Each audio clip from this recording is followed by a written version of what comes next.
La Genèse, se réveiller du rêve. Le 4e jour. L'illumination par l'amour. Et Dieu dit qu'il y ait des luminaires dans le firmament du ciel pour séparer le jour d'avec la nuit, que ce soit des signes pour marquer les époques, les jours et les années, et qu'ils servent de luminaires du ciel pour éclairer la terre. Et cela fut ainsi. Dieu fit les 2 grands luminaires, le plus grand pour présider au jour et le plus petit pour présider à la nuit. Il fit aussi les étoiles. Dieu les plaça dans le firmament du ciel pour éclairer la terre, pour présider au jour et à la nuit, et pour séparer la lumière d'avec les ténèbres.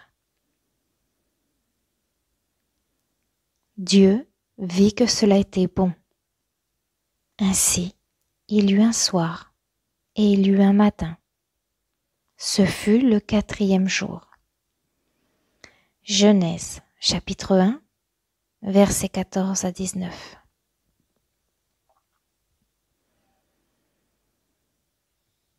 L'illumination par l'amour. Le 4e jour est l'apothéose de cet hymne du déroulement de la création. C'est l'expérience maîtresse dans notre jour, la clé pour vivre dans la lumière.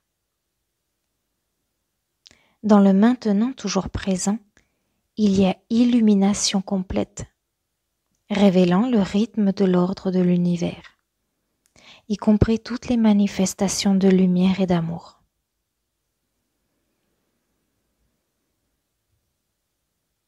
À mesure que nos facultés de l'âme s'ouvrent pleinement à la lumière toujours présente de l'être infini, nous découvrons nous aussi le propre rythme et ordre de notre accomplissement.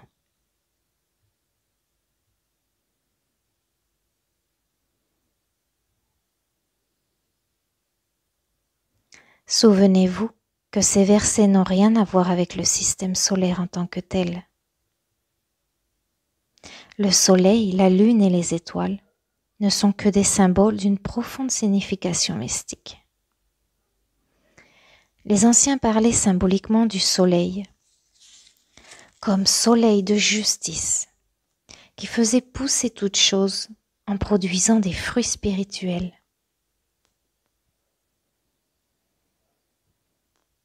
Cette plus grande lumière du soleil représente le Messie, le Christ, l'Esprit de Dieu individualisé en tant que le Fils.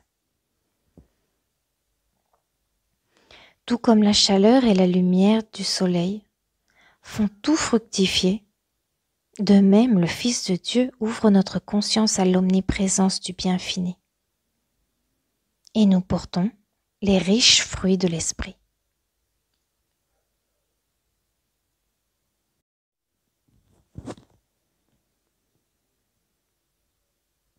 Nous sommes pleinement conscients de la lumière au-dedans de nous au 4e jour. Nos facultés de l'âme répondent au Fils. Et nous vivons dans la lumière du jour. Jésus a dit : « Je dois faire les œuvres de celui qui m'a envoyé tant qu'il fait jour. La nuit vient où personne ne peut travailler. »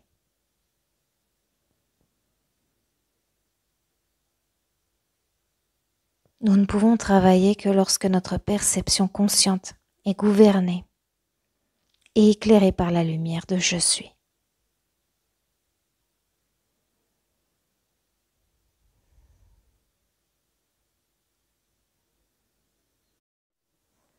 Dès les temps anciens, la lune symbolisait le domaine mental.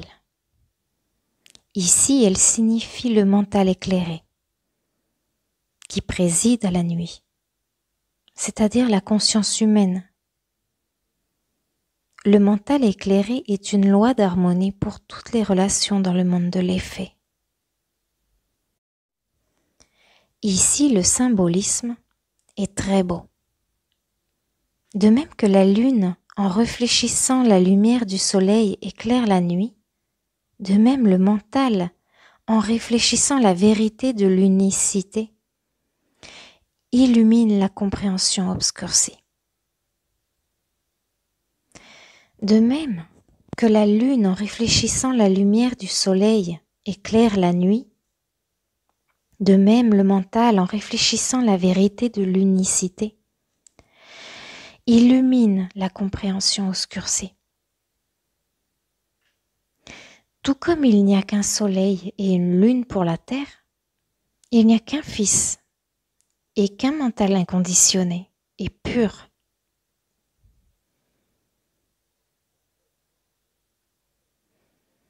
Tout comme il n'y a qu'un soleil et une lune pour la terre, il n'y a qu'un Fils, le soleil, et qu'un mental inconditionné et pur, la lune. Et de même que la lune ne peut pas créer elle-même la lumière, mais réfléchit la lumière du soleil. De même, le mental n'est pas créateur, mais réfléchit la lumière du Fils.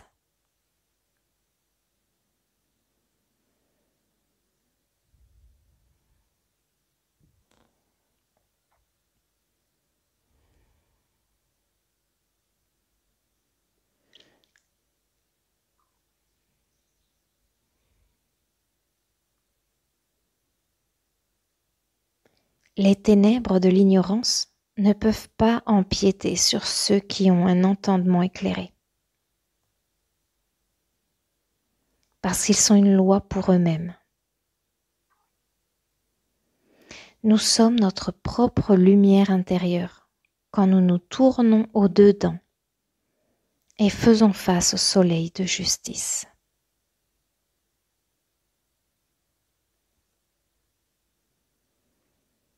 Le Fils de Dieu en nous.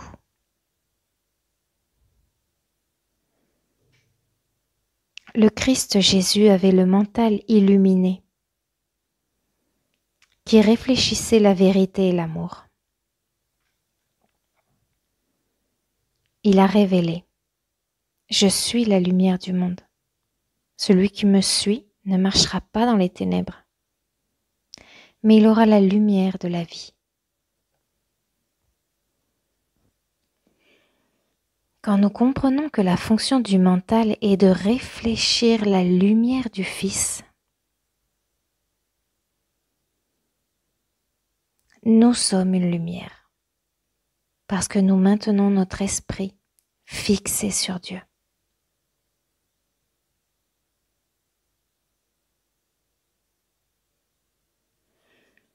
Il fit aussi les étoiles.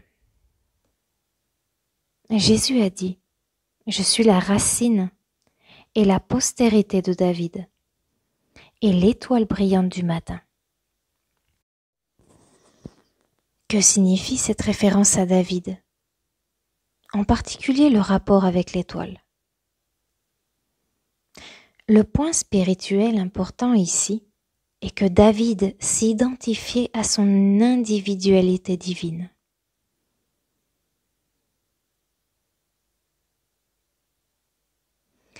Il se tenait au nom du Seigneur. C'est la raison pour laquelle il n'a eu besoin d'aucune armure quand il est allé affronter Goliath. Quand nous nous tenons au nom du Seigneur, nous nous tenons dans la lumière de je suis, qui est la protection.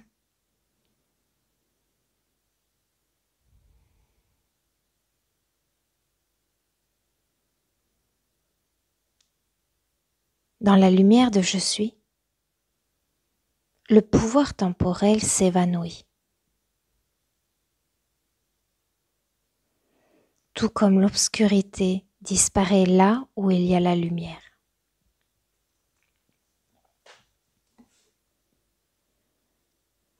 L'étoile de David est faite de 2 triangles. Le triangle supérieur symbolise la Trinité. Dieu le Père, Dieu le Fils, Dieu le Saint-Esprit. dans la nature divine est l'omniprésence, l'omnipotence et l'omniscience.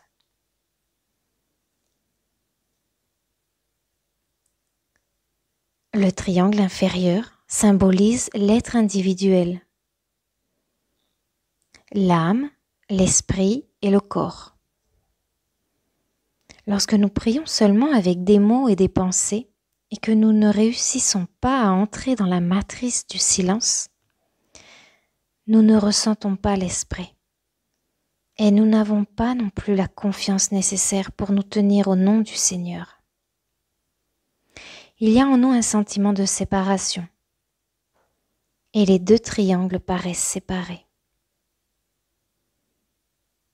La lumière n'est pas entrée dans la conscience humaine tant que l'être individuel n'est pas réuni dans la tranquillité et la paix, à la Trinité. La lumière n'est pas entrée dans la conscience humaine tant que l'être individuel n'est pas réuni dans la tranquillité et la paix, à la Trinité. Dans l'union mystique, l'état mortel est englouti dans l'immortalité. Quand par l'abnégation, nous réalisons notre unicité avec Dieu, nous nous tenons au nom du Seigneur. Alors chaque être éclairé est une étoile au firmament du ciel.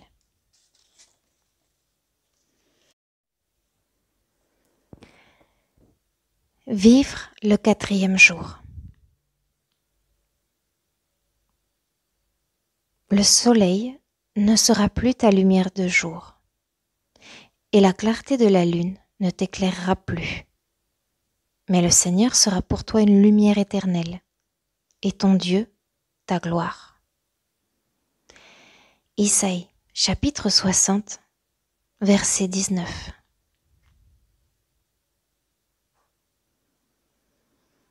À notre 4e jour, nous sommes à notre plein midi. Nous sommes dans la lumière directe de Je suis. Et nous vivons dans la réalisation que moi et le Père, nous sommes un.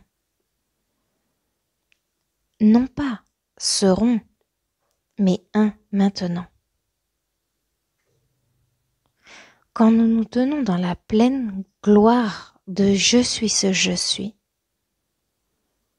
le sens personnel disparaît. Exactement comme disparaît notre ombre quand nous sommes debout au soleil de midi. Même si nous vivons sur Terre sous l'aspect d'hommes et de femmes normaux, notre concept humain d'ego est presque réduit à néant, parce que le Fils révèle la gloire de l'être.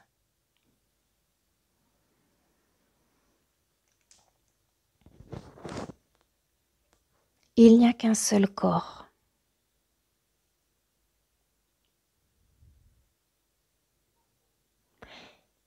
Il n'y a qu'un seul corps. Il n'est ni mâle ni femelle, bien qu'il puisse apparaître comme l'un ou l'autre. Il n'est ni jeune ni vieux.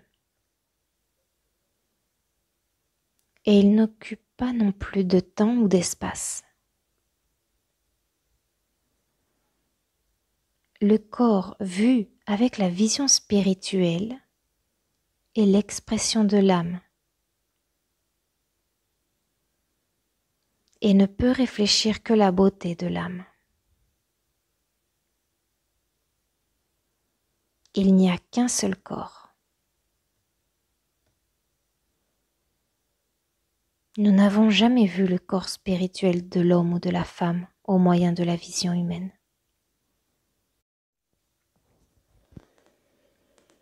Nous n'avons vu que l'ombre, l'image mentale.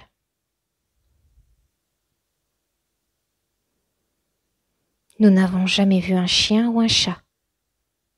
Nous n'avons vu que l'ombre, le concept mental. Nous n'avons jamais vu la réalité spirituelle et indestructible du Fils.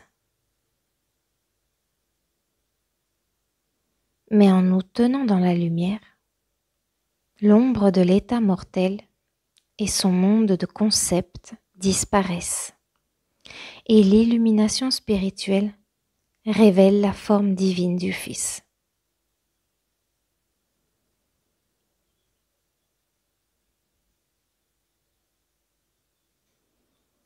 Il n'y a qu'un seul corps.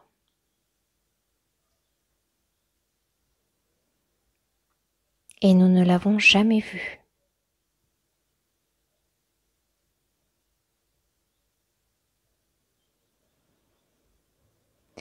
Un jour où je regardais par la fenêtre de ma cuisine, je vis le chat d'un voisin qui traînait ses pattes arrière.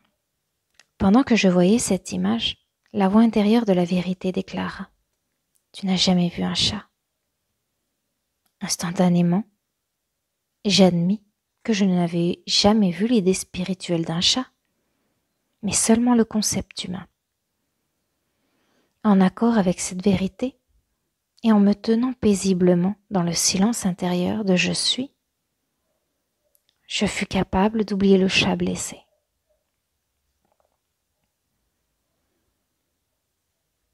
Peu après, le chat apparut complètement libre et aussi fringant que d'habitude, et sa maîtresse fit des commentaires sur sa remarquable guérison.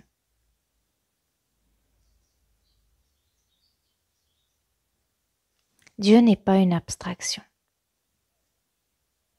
Dieu est la réalité de notre être.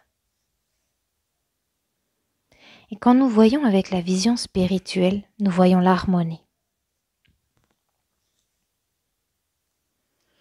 Je suis ce je suis révèle le nom et la nature de Dieu.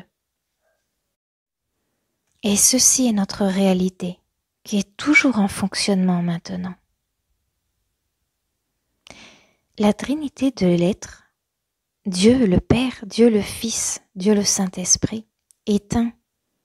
Et la nature de cet être est omniprésence, omniscience, omnipotence. En pénétrant dans l'union mystique de la prière silencieuse, nous faisons l'expérience de cette unicité. Et tout ce que le Père a est à nous par la grâce de Dieu. C'est en vertu de l'amour de Dieu pour nous qu'il a déployé en nous sa seule identité, engendrée, le Messie ou Christ, et nous nous glorifions en son nom. La prière est une réalisation d'instant en instant. Qu'en lui, nous avons notre vie, notre mouvement et notre être. La fonction de cette conscience est de révéler progressivement sa nature infinie en tant que notre dévoilement individuel. La fonction de cette conscience est de révéler progressivement sa nature infinie en tant que notre dévoilement individuel. Ceci fait de chaque jour une expérience nouvelle et passionnante. Notre prière est la réalisation de l'unicité de Dieu et sa création. Une création déjà parfaite qui se déploie impartialement et universellement à partir d'une source intarissable, le je suis, ce je suis.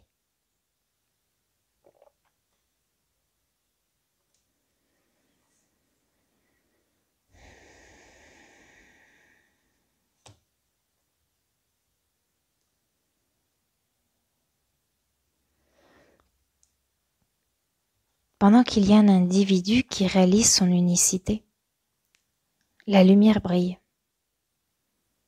Le mental inconditionné réfléchissant la beauté de l'être.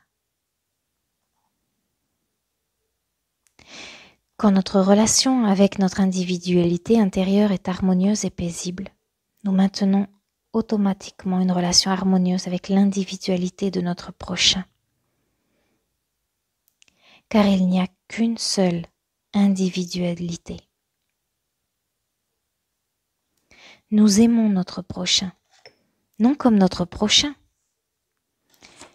mais comme nous-mêmes.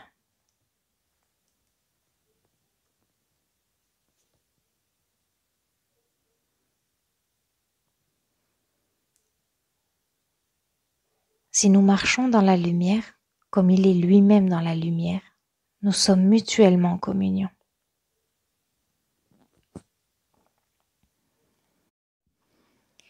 Tout ce que cherchent la plupart d'entre nous dans ce monde est d'être entourés d'amour, d'avoir la capacité de vivre l'amour et d'exprimer l'amour.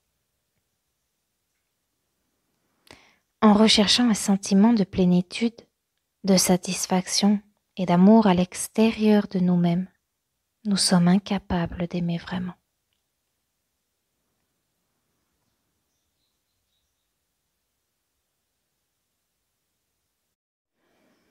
Ce n'est qu'après avoir été dépouillés du concept limité et personnel que nous avons de nous-mêmes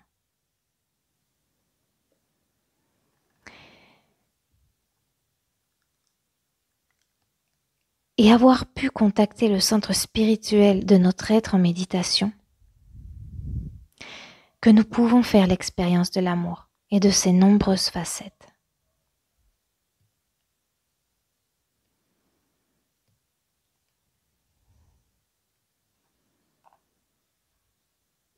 L'amour constitue notre être et nous donne notre caractère. S'exprimant en tant que nos qualités de l'âme,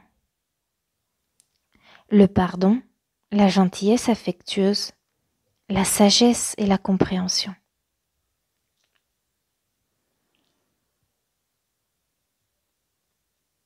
L'amour transforme notre expérience,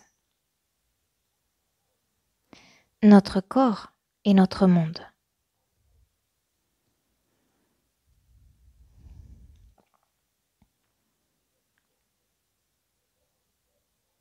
Dans l'atmosphère de l'amour, nous ressentons un sentiment inexprimable de paix. Car être spirituellement accompli par l'amour est une satisfaction totale.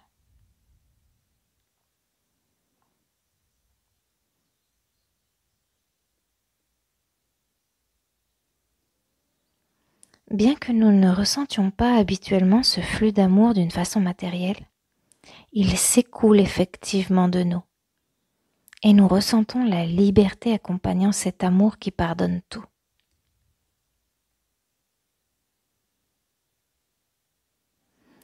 Nous pouvons accélérer notre libération et celle de notre prochain en reconnaissant en secret et en silence chez ceux qui se présentent à notre conscience.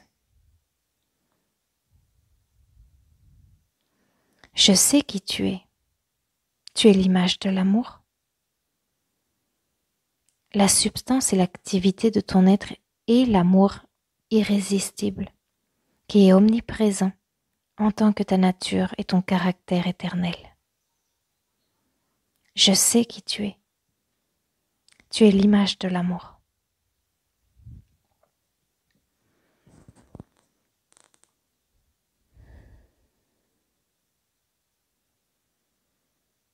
Quand nous prions de cette manière, construisant une prise de conscience de mon royaume d'amour, nous devenons si imprégnés de la conscience d'amour que nous découvrons.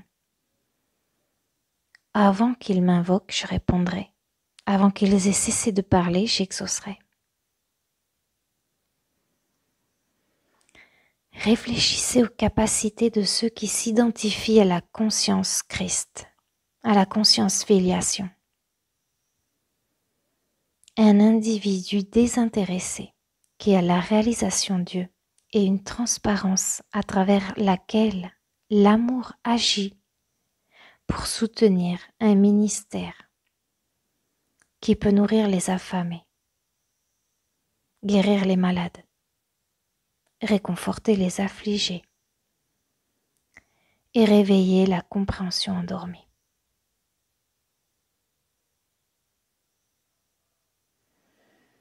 Il ne peut y avoir qu'un seul motif à notre prière de guérison. Que chacun soit éveillé au Fils intérieur et trouve l'accomplissement spirituel.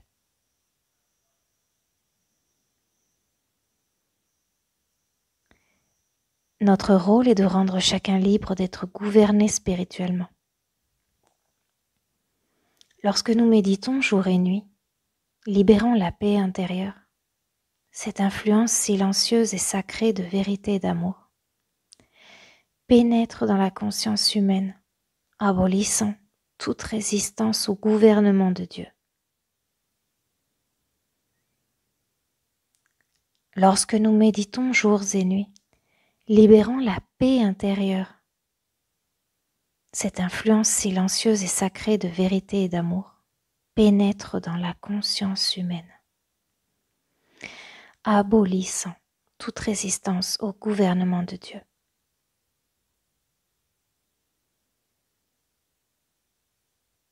Nous ne tentons pas de changer qui que ce soit ou quoi que ce soit.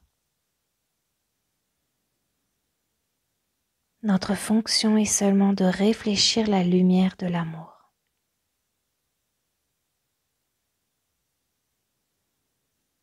Nous ne tentons pas de changer qui que ce soit ou quoi que ce soit. Notre fonction est seulement de réfléchir la lumière de l'amour. Quand nous aurons notre vie, notre mouvement et notre être dans la Trinité, en laissant l'activité de l'Esprit Saint travailler à travers nous, il éveillera l'homme extérieur à sa divinité intérieure. Quand nous aurons notre vie, notre mouvement et notre être dans la Trinité, en laissant l'activité de l'Esprit Saint travailler à travers nous, il éveillera l'homme extérieur à sa divinité intérieure. À ce point élevé du déroulement de la création, la lumière est entrée dans le monde, comme l'a révélé le grand mystique Isaïe. L'Esprit du Seigneur est sur moi, parce que le Seigneur m'a oint pour prêcher de bonnes nouvelles aux doux.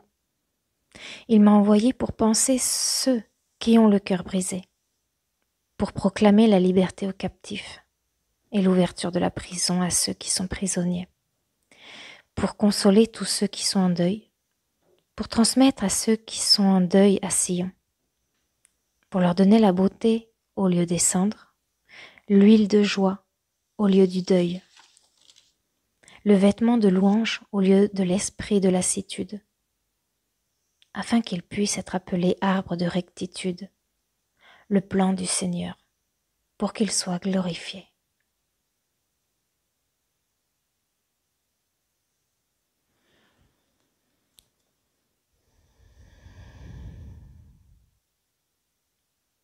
Isaïe, chapitre 61, versets 1 à 3.